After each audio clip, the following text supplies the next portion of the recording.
దేవునికి వందనాలు.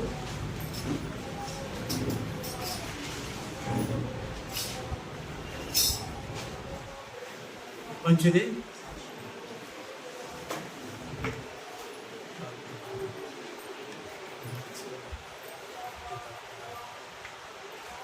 స్తోత్రములు.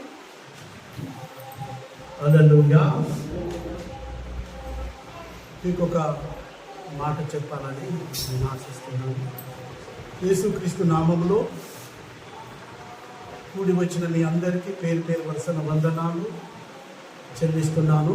మీరందరూ బాగున్నారని నేను నమ్ముతున్నాను. బాగున్నారా? క్షేమమేనా? చెప్పండి. అందరూ క్షేమంగా ఉన్నారా? ఆరోగ్యంగా ఉన్నారా? మంచిది.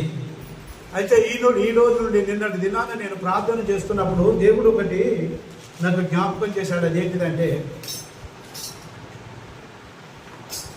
కీర్తన భాగం కూడా మనం చదువుకోవాలండి. కీర్తనలో నుండి ఒక 10-15 నిమిషాల వాక్యం ఉంటుంది. ఆ తర్వాత మెసేజ్ కూడా ఉంటుంది. ఆ కీర్తన భాగంలో నుండి మనం ఈ దినము ఆరంభిద్దాం. ఆ తర్వాత ముఖ్యమైన సాక్ష్యాలు ఎవరని ఉంటే చెప్పొచ్చు. ఒక 5 నిమిషాలు వాళ్ళకి సాక్ష్యాలు. అదే తర్వాత ఫుల్ మెసేజ్ తర్వాత సిస్టర్ చెప్తుంది. నేను కీర్తన భాగాన్ని కొన్ని మాటలు చెప్దామని నిన్నటి దినాన దేవుడు దీన్ని ఆరంభించమని అన్నాడు. ప్రార్థన చేస్తున్న సమయంలో మనం అందరం లేచి నిలబడి ఉత్తర ప్రత్యుత్తర రీతిగా 19వ కీర్తన 19 అందరం లేచి నిలబడి నిలబడే వాళ్ళు నిలబడండి, నిలబడలేని వాళ్ళు కూర్చోండి. చదువుదాం 19వ కీర్తన. కొన్ని మాటలు జ్ఞాపకం చేస్తాను. ఒక 5-10 నిమిషాలు అందరం నిలబడతాము. ఎవరైనా ముందుకు వచ్చి చదవండి. తెలుగు రండి. ఎవరైనా ముందుకు వచ్చి చదవచ్చు. మీరు లేవలేని స్థితిలో ఉంటే కూర్చోనా. ఒకరు రండి ముందుకు. ఎవరు చదువుతారు? అందరం స్తోత్రం చెల్లిద్దాం. అందరం కూర్చున్నా. మంచిది. దేవునికి వందనాలు చెల్లిస్తున్నాను. కూడి వచ్చిన మీ అందరికీ మరొకసారి శుభములు తెలియజేస్తున్నాను. ఒక మాట మనం చదువుదాము. 19వ కీర్తన దావీదు రాసిన కీర్తనలో నుండి ఒక్క మాట మనం చదువుదాము. కొన్ని నిమిషాలు 10వ వచనం చదువుదాము.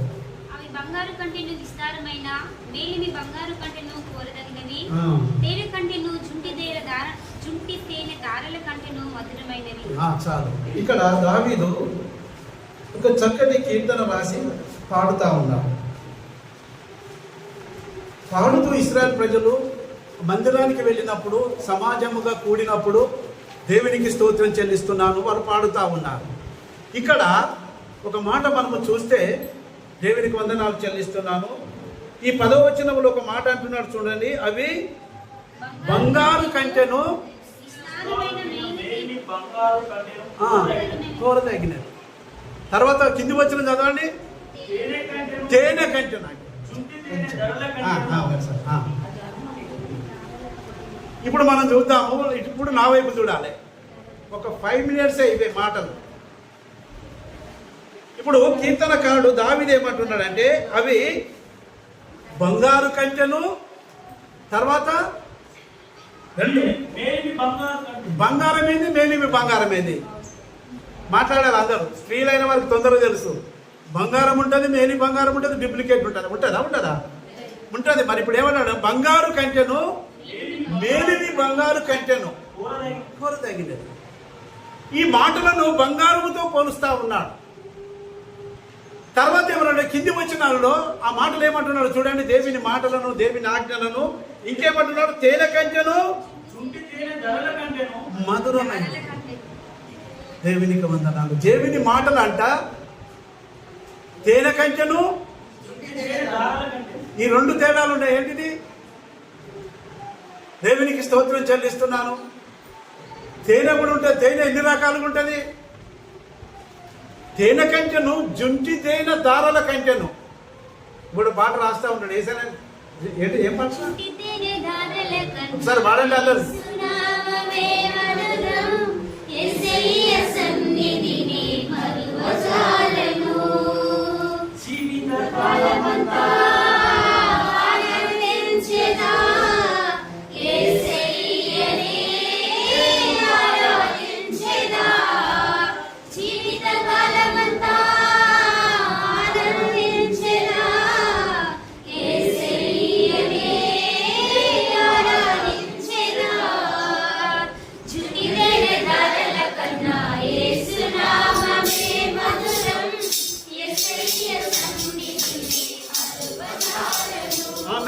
చాలు, దేవునికి వందనాలు. ఇక్కడ దేవుని మాటలు ఏమని చెప్తున్నాడంటే ముందు మాటలో బంగారు కంటెను మేలిమి బంగారు కంటెను. అది ఒక వస్తువును మనం వాడుకునే దానిది పోల్చి చెప్తా ఉన్నాడు. ఈ కింది మాటలో ఏమంటున్నాడంటే ఒక మధురమైనది మన లోకంలో చూస్తే స్వీట్ కన్నా, రాజస్థాన్ స్వీట్ కన్నా దేవునికి వందనాలు చెల్లిస్తున్నాను, ఇంకేంటిది షుగర్ కన్నా బెల్లం కన్నా ఇంకొకటి మధురంగా ఉండేది ఏంటిదంటే తేనె. హల్లెలూయా. అది ఏమంటున్నాడే, తేనె కంటెను జుంటు తేన దేవునికి వందనాలు. మోషే నాయకత్వంలో 32 లక్షల మందిని పాలు తేనెలు ప్రవహించి దేశానికి తీసుకొని వెళ్ళారు. జాగ్రత్త గమనించండి. ఆ దేశం ఏంటిదట? పాలు తేనె ప్రవహిస్తుంది. ఈ పాలు ఏ విధంగా వస్తాయి? మరి ఇప్పుడు మనం ఆలోచిస్తే లోక సంబంధంగా చూస్తే ఇప్పుడు అది పోతే పాలు ప్రవహిస్తున్నాయా, లేకపోతే సముద్రం ఉన్నదా, నది ఉన్నదా, యోర్దాను నది లాగా, లేకపోతే ఎర్ర సముద్రం లాగా నది ఉన్నదని మనకు ఒక డౌట్ రావచ్చు. దేవునికి వందనాలు చెల్లిస్తున్నాను. 2 మాటలు అపోస్తులు ఏం సామలయ్య గారు ఉన్నప్పుడు కొన్ని చెప్పాడు కాబట్టి కొన్ని మాటలు మీకు జ్ఞాపకం చేస్తున్నా. ఆ దేశంలో 7 జాతుల వారు ఉన్నారు. 7 జాతుల వారిని ఎదిరించారు. కాలేబు యెహోషువ కాలంలో యుద్ధం చేశారు. మిగతా వాళ్ళంతా భయపడాలి. అదే అంత అది తర్వాత ఉపద్ఘాతం తర్వాత చూద్దాం చరిత్ర. ఇక్కడ మనకు కావలసిన ఒక అంశం ఏంటంటే, ఈ పాలు ఆ దేశం యొక్క బరులు కానీ ఆ దేశం యొక్క పాడి కానీ దేవునికి వందనాలు. ఇశ్రాయేలులు వాళ్ళు పాలు తీసుకున్న తర్వాత, పితికిన తర్వాత, పాలను పిండిన తర్వాత ఏంటంటే ఆ పాలు ఇంకా నిండుగానే ఉండేదట. పొదుగులో ఆ బండలకు పోయి గొడ్డలలో పోయి ఆ బండలలో ఉంటూ ఏం చేశారంటే, దేవునికి స్తోత్రం చెల్లిస్తున్నాను, ఆ బండకేసి రాకుతూ ఉండేదట. రాకుతున్నప్పుడు ఆ పాలట దారులుగా వస్తూ ఉండేదట. దేవునికి వందనాలు. హల్లెలూయా. దారులుగా ఇట్లా కాలువ మనం పంపు పెడితే పొలాలకు నీళ్ళు ఎట్లా పోతే అట్లా కాలువలాగా వస్తుంది. అందుకే దేవునికి వందనాలు. తేనె కంటెను జుంటి తేనె. ఇక తేనె చూస్తే దేవునికి వందనాలు. ప్రతి చెట్టుకు ప్రతి ఒక్క రాయికి ఈ తేనె చెట్టులు కట్టి ఉండేదట. దేవునికి స్తోత్రము. ఎవరైనా తేనె తాగాలంటే కట్టి తీసుకొని ఇట్లా ఈట తీసుకొని పొడితే అది దార పోస్తేనే ఉండేదట. ఇవి నోరు దాచి తాగుతూనే ఉండేదట. ఇది తాగాలి, పాలు తాగాలి. హల్లెలూయా. అంత మంచి దేశాన్ని ఇచ్చిన తర్వాత దేవునికి స్తోత్రములు. ఆయన విధులు న్యాయమైనవి, అవి యథార్థమైనవి. బంగారు కంటెను మేలిమి బంగారము కంటెను, ఇంకోటి తేనె కంటెను మైనమైనది. దేవునికి స్తోత్రం చెల్లిస్తున్నాను. తేనె మనం ఆస్వాదించాలంటే ఏం చేయాలంటే, మనం ముందుగాల ఇప్పుడు తేనె తెచ్చే మీ ఇంటికే లేకపోతే మీ ఇంటికాడ ఒక పెద్ద చెట్టు ఉన్నది అనుకో, ఏం చేయాలి? ఈగలు ఉన్నాయి, పెద్ద తీగలు ఉంటాయి, చిన్న ఈగలు ఉంటాయని తెలుసు కదా. ఈరాన్ అంతేనా? ఇరిమే గారు అంతేనా కాదా? పెద్ద తేనె ఉంటుంది, చిన్న తేనె ఉంటుంది. ఇప్పుడు దాన్ని మనం తేనె తాగాలంటే ఏం చేయాలి? దానిని చెప్పండి, మాట్లాడండి. అప్పుడు తెలియదు. ఈగలను జోపాలా వద్దా? పొగ పెడతారా పెట్టరా? చెప్పండి, పెడతారా పెట్టరా? దేవునికి వందనాలు చెల్లిస్తున్నాం. అందుకే ఆ తేనె కంటే, ఆ పాల కంటే, ఆ బంగారం కంటే దేవునికి వందనాలు చెల్లిస్తున్నాను. ఆ తేనె 66 గల్లు ఉన్నది. ఎన్ని గ్రంథాలు ఉన్నది? 66 గ్రంథాలు. పరిశుద్ధ గ్రంథాన్ని మన చేతులు పెట్టాడు. దీనిని మనం చదివితే మేలిమి బంగారు కంటెను, మేలిమి బంగారము కంటెను, తేనె కంటెను, దార కంటెను మధురమైన మాటలు ఇందులో ఉన్నాయి కనుక ఈ 66 గ్రంథాలను మనం చదువుతుండాలి. ఏది ప్రకటన, ఆది కాండం నుంచి ప్రకటన గ్రంథం వరకు ఎన్ని గ్రంథాలు? 66 గ్రంథాలు ఉన్నాయి. ఈ 66 గ్రంథాలను మనం చదివితే తేనె నిలబడితే దేవునికి స్తోత్రం. మధురమైన మాటలు చదివితే ఆ తేనె కన్నా మధురమైన మాటలు ఇందులో రాసి పెట్టాడు. మరి దీనిని మనం ఆస్వాదిస్తున్నామా? దీనిని తాగుతున్నామా? దీనిని మనం కొలుస్తున్నామా? బంగారు కంటే దేవుని మాటలు ముఖ్యమైనవి. ఈ మనం తేనె తాగుతా ఉంటాము, మన నాలుగు రుచికరం ఉంటుంది, కొంచెం శాఖం ఉంటుంది. దేవునికి వందనాలు. ఈ పరిశుద్ధ గ్రంథాన్ని వేకు జామున లేచి పరిశుద్ధ గ్రంథాన్ని రోజుకు 3 అధ్యాయాలు చదివితే ఈ దేవునికి స్తోత్రము. ఈ తేనె కంటే మధురమైనది ఈ 66 గ్రంథాలలో ఉన్న దీనిని నువ్వు ఎప్పుడు తాగుతావు? ఎప్పుడు నెమరు వేస్తావు? నీ హృదయానికి నీ శరీరానికి ఎప్పుడు అది ఏమవుతుందంటే అది రుచికరంగా మారుతూ ఉంటది. మన చేదైన జీవితం మారిపోయి మధురముగా మారిపోతా ఉంటది. హల్లెలూయా. మనం చదువుతున్నాము. ఎంతమంది పరిశుద్ధ గ్రంథం చదువుతున్నారు? రోజు 3 అధ్యాయాలు. ఎన్నిసార్లు చదివారు పరిశుద్ధ గ్రంథం? ఎంతమంది చదివారు? ఇప్పుడు మనము 19వ అధ్యాయం ఈ మన కీర్తన గ్రంథం 10వ వచనాన్ని చదివినాం మనం. మిగతా వచనాలని మనం చదువుకోవాలి కదా. ఒక్కొక్క వాక్యానికి ఒక్కొక్క వచనానికి కొన్ని అర్థాలు ఉన్నాయి. అది మనం తెలుసుకోలేకపోతాం. అందుకే ఈ కీర్తన గ్రంథాన్ని ప్రభువా నేను చదువుతున్న సమయంలో ఇది ఆరంభించు, మళ్ళీ దేవునికి స్తోత్రం, దీన్ని ఆరంభించమని దేవుడే నాకు, నేను కూర్చొని బైబిల్ చదువుతున్న సమయంలో నాకు చెప్పాడు. రోజు ప్రతి ఆదివారం ఒక కీర్తన ఉంటుంది, అందులో ఒక మాట తీసుకుంటాం. మిగతాదంట ఎవరైనా దైవజనులు వస్తే వాళ్ళకి ఇస్తాం, తర్వాత సిస్టర్ చెప్తాను, నేను చెప్తాను. ఇంకొక విషయం కూడా గుర్తుపెట్టుకోండి, బ్రదర్స్ అందరూ ఎదిగిన్లు, మీరు ఇంకెంతకాలం కూర్చొని ఉంటారు? మీరు ఎప్పుడు చెప్తారు? 10 నిమిషాలైనా మీరు చెప్పడానికే మీరు సిద్ధపడాలి. రాజు కానీ, దేవన్న కానీ, సీన్ కానీ, ఇంకెవరు, విక్రమ్ కానీ, మహేష్ కానీ, వెంకటేష్ కానీ, ఇంకెవరు, రాహుల్ కానీ, మా సియోన్ కానీ, ఎవరైనా కానీ. హల్లెలూయా, హల్లెలూయా. మనం అందరం ఎక్కడ ఈ 66 గ్రంథాలను మనము ఏం చేయాలి? చదవాలి. ఆ మధురాన్ని మనం స్వీకరించాలి. అది లోక సంబంధమైన తేనె, దుంటిదేనా, బంగారం అదేనంట. కానీ దానికంటే శ్రేష్టమైన ఈ న్యాయ విధులు మన చేతిలో రాసి పెట్టాడు. అందుకే సొలొమోను ఒక జ్ఞాని ఒక మాట అంటాడు. 24వ అధ్యాయం సామెతలు 13వ వచనం చదువు. హల్లెలూయా. చదవండి. చావునకై పట్టబడిన వారిని నీవు తప్పించుము, నాశనమునందు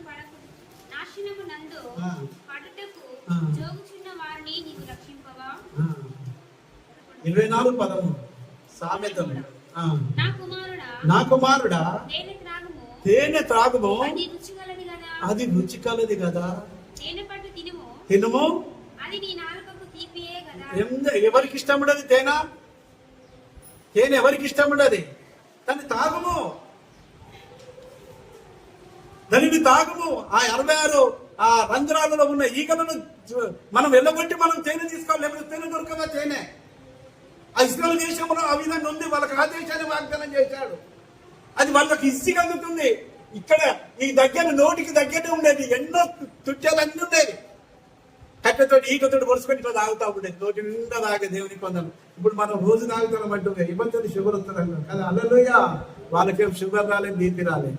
మన పరిశుద్ధ గ్రంథాన్ని చదివితే బీపీ కంట్రోల్ ఉంటాయి, షుగర్ కంట్రోల్ ఉంటాయి. అందుకే సొలొమోను ఏమంటున్నాడు? తేనె తాగుము. ఏమంటున్నాడు? నా కుమారుడా, చదవండి, నా కుమారుడా తేనె త్రాగుము, రుచికరంగా ఉంటది. నువ్వు పరిశుద్ధ గ్రంథము చదువు, రుచికరంగా ఉంటది. దాన్ని ధ్యానించుము, నీకు రుచికరంగా ఉంటది. నువ్వు దానిని నెమరువేయి. ఆ 66 గ్రంథాలలో ఉన్న సారాంశమంత నువ్వు చదువు. నిన్ను దేవుడు నీకున్న బలహీనతలు పోకపోతే అన్నాడు, నీ అనారోగ్యం పోకపోతే అన్నాడు, సాతాను సంబంధమైన నీ దగ్గరికి నీ ఎదుటకు వస్తే నన్ను అడుగు. దేవునికి వందనాలు. వాటికంటే ఎప్పుడైతే మనము నెమరు వేస్తా ఉంటామో హాయిగా ఆత్మచేత నింపబడతా ఉంటాము. ఈ 66 గ్రంథాలు మనం ఏం చేయాలి? ప్రతిదినము తాగుతూ ఉండాలి. ఇర్మియా ప్రవక్త అంటాడు, నీ గ్రంథము నాకు దొరికితే నేను భక్షించి తిని, అంటే నేను తింటిని. తిందామా? దేవునికి వందనాలు. ఈ మాటలు అర్థమైనాయా? మరొకసారి ఆ 19:10 వచనం చదివి ప్రార్థన చేసుకుందాం. అవి బంగారు కంటే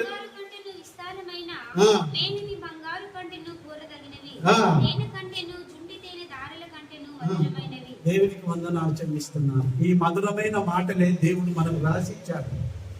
ఆ దేవుని నుండి నోటి నుండి వచ్చిన ప్రతి మాట విలువైనది. అది మనల్ని బ్రతికించింది. దేవునికి వందనాలు చెల్లిస్తున్నాను.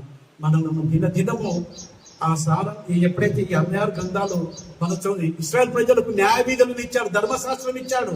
అది పాటించుకుంటూ మనం ఎక్కడికి వెళ్ళారు? కానానికి వెళ్ళిపోయారు. దేవునికి వందనాలు. మన వాక్యం వింటున్నాం, వెళ్ళిపోతున్నాం. ఒకటే మెసేజ్ వింటున్నాం, వెళ్ళిపోతున్నాం.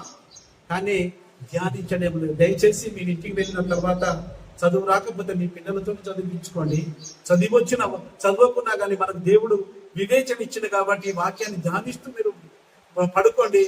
దేవునికి స్తోత్రం. మధురముగా ఉంటది. తేనె కంటే, జుంటి తేనె దారుల కంటే, బంగారు కంటే, మేలిమి బంగారం కంటే ఇది శ్రేష్టమైన ఈ మాటను మనం ఎప్పుడైతే పూజిస్తామో దేవునికి స్తోత్రం. మన ఆత్మకు శాంతి, సమాధానం, సంతోషం జరుగుతుంది.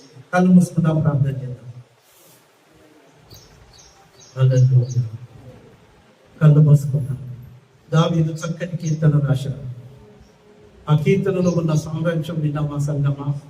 బంగారు కంటెను, మేలిమి బంగారు కంటెను నీ మాటలు కోరదగినవి. ఈ లోకములో అందరికీ తెలుసు బంగారము, మేలిమి బంగారం, కాకి బంగారం అని. తేనె కంటెను, జుంటి తేనె దారుల కంటెను, ఇంత కూడా నేను తేడాలు కనబడుతున్నాయి. మనకు తెలియకపోవచ్చు, చాలా మందికి తెలుసు. ఈ తేనె అమ్మే వాళ్ళకి తెలుసు ఆ తేనె ఏ విధంగా. ఒకటేమో తాగేదాని గురించి చెప్పాడు, ఒకటే వాడుకునే వస్తువుల గురించి తెలియజేశాడు. ఈ రెండింటి యొక్క సారాంశం ఏంటంటే 66 గ్రంథాలలో ఉన్న సారాంశాన్ని మనము దొరికితే నీకు మధురంగా దొరుకుతుంది దేవుని కొంత. అది తేనె కంటే, బంగారం కంటే. ఆ మాటలు రాసి మన చేతిలో పెట్టాడు. పరిశుద్ధ గ్రంథం నీ చేతిలో ఉన్నది. 66 గ్రంథాలలో దేవునికి వందనాలు చెల్లిస్తున్నాను. ఆ మాటలు నువ్వు చదివితే నీకెక్కడ లేని సంతోషం, ఆనందం కలుగుతుంది. నీకున్న బలహీనతలు పోతాయి, నీకున్న ఇరుకులు, ఇబ్బందులు, సమస్యలు పోతాయి. సాతాను నిన్ను భయపెట్టించినంత తొలగిపోతా ఉంటది. దేవునికి వందనాలు చెల్లిస్తున్నాను. తేనెను తినాలంటే దానిలో ఉన్న ఈగలను మనం వెళ్ళగొట్టాలి, లేకపోతే అవి మనం తేనెను తీసుకొని మనం కూడా సాతానుని ఎల్లగొట్టాలి, దూరపరచాలంటే పరిశుద్ధ గ్రంథాన్ని ధ్యానిస్తూ ఉండాలి, చదువుతూ ఉండాలి. దేవునికి వందనాలు. నీ ఆత్మకు నీకు మనశ్శాంతి దొరుకుతుంది, నీ ఆత్మకు ఆహారం దొరుకుతుంది. అప్పుడే నువ్వు క్రీస్తులో బలవంతుడవైతా ఉంటావు. దేవునికి వందనాలు. హల్లెలూయా, హల్లెలూయా. ఇశ్రాయేలు ప్రజలకు న్యాయ విధులను ప్రకటించి ధర్మశాస్త్రాన్ని ఇచ్చి ఆ ఐగుప్తు నుండి కానానుకు తీసుకువెళ్తున్న ఆయన వారికి ఇచ్చినప్పుడు దానిని నెమరు వేస్తూ ధ్యానిస్తూ వెళుతున్నారు. మనకైతే పాత నిబంధన, కొత్త నిబంధన కలిసి మధురమైన మాటలను ఇచ్చాడు. దేవునికి వందనాలు. అందుకే మనకు యేసయ్య ఒక పాట రాశాడు. మహిమ స్వరూపుడా, మృత్యుంజయుడా, మరణపు ముళ్ళును విరిచిన వాడా, నీకే స్తోత్రములు నా యేసయ్యా, నీకే స్తోత్రములు. మహిమ స్వరూపుడా, మృత్యుంజయుడా, మరణపు ముళ్ళును విరిచిన వాడా, నీకే స్తోత్రములు నా యేసయ్యా, నీకే స్తోత్రములు. నీ రక్తమును నా రక్షణకై బలియాగముగా అర్పించినావు. నీ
ఆయన మన కొరకు విడవబడ్డాడు, మన కొరకు మరణించాడు, శ్రేష్టమైన గ్రంథాన్ని మన చేతిలో పెట్టాడు.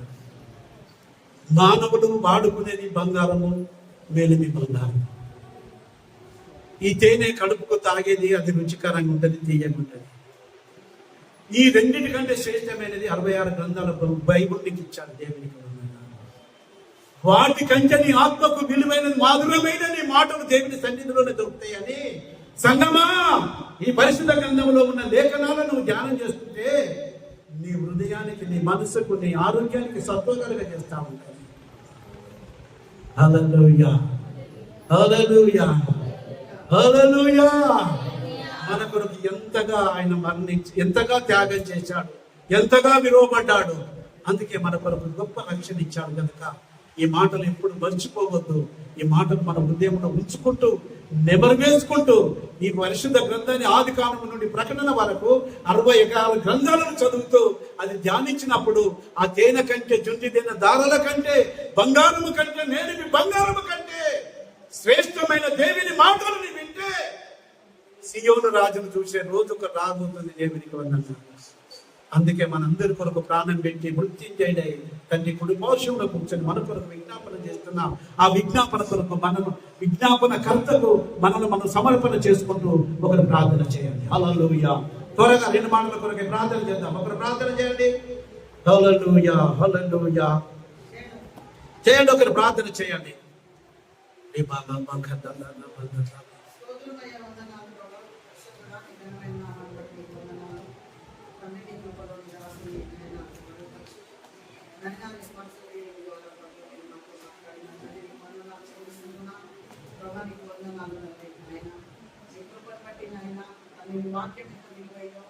దాన్ని చదివితే అలా ఉన్న మాధుర్యం ఏ రకంగా ఉండదు. బంగారం కంటే, మేలిమి బంగారం కంటే, తేనె కంటేను, జుంటి తేనె దారుల కంటేను విలువైంది. జ్ఞానానికి వందనాలు ప్రభా, పవిత్రమైంది ప్రభా, నీకు స్తోత్రం తండ్రి. మా మనసుకు నెమ్మది కలిగించేది, మాకు నాయన నీకు వందనాలు చెల్లిస్తున్నాను. మా ఆకలిని తీర్చేది ప్రభా, నీకు స్తోత్రం చెల్లిస్తున్నాను ప్రభా.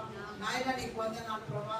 నాయన మాకు వెలుగును అనుగ్రహించేవి నీ మాటలు తండ్రి, నీకు స్తోత్రం చెల్లిస్తున్నాను. మమ్మల్ని బ్రతికించేవి నీ మాటలు, మమ్మల్ని స్వస్థపరిచేవి నీ మాటలు తండ్రి, నీకు వందనాలు చెల్లిస్తున్నాను ప్రభా. నాయన అట్టి మాటలను మేము నిత్యము ధ్యానిస్తూ ఉండవాలని ప్రభా ఈ రోజు హెచ్చరిక చేసినావు తండ్రి, నీకు వందనాలు. ఈ రోజు నుండైనా మా ప్రియ బిడ్డలు ప్రభా నాయన లేఖనాలను చదువుతూ ప్రభా నీకు స్తోత్రం చెల్లిస్తున్నాను తండ్రి. వాటిని ప్రభా మా హృదయంలోనికి ధ్యానించుకునే కృప, భాగ్యమును, ధన్యత మీరు మాకు అనుగ్రహించాలని ప్రార్థిస్తూ నీ చేత సమర్పిస్తూ ఆరాధన అంతట్లో మీరే ఉండి మరణిస్తున్నాను. యేసు నామములో అడుగుచున్నాను తండ్రి. ఆమేన్, ఆమేన్. అందరూ కూర్చుందాం. వందనాలు చెల్లిస్తున్నాను. మన మధ్యలో శ్రీజ ఇక్కడ 2-3 నిమిషాలలోనే చెప్పాలి, ఎక్కువ సమయం తీసుకోవద్దు. ఎందుకంటే మనం ఇంకా వాక్యం ఉంది. 2-3 నిమిషాలు అంటే 5 నిమిషాలలోనే చెప్పాలి. ఎవరైనా ముఖ్యమైన సాక్ష్యాలు ఉంటే వచ్చి చెప్పొచ్చు. దగ్గర రా, నువ్వు ఎవరో తెలవాలి కదా.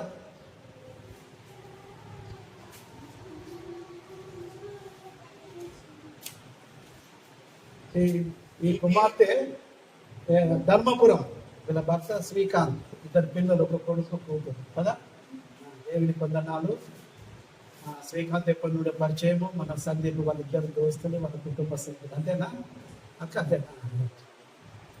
దేవునికి స్తోత్రం. మేము వీళ్ళింట్లో ప్రార్థన పెట్టాం, ఉపవాస కూడిక, రోజు కూడుకోబోతున్నాం. తన జీవితంలో జరిగిన కొన్ని విషయాలు మనతో 5 నిమిషాల క్లుప్తంగా సాక్ష్యం చెప్తుంది.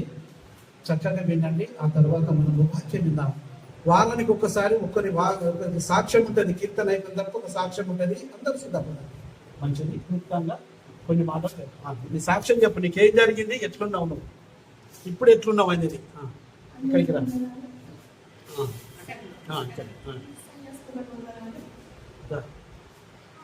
అయ్యగారికి, అమ్మగారికి ఉంటాను.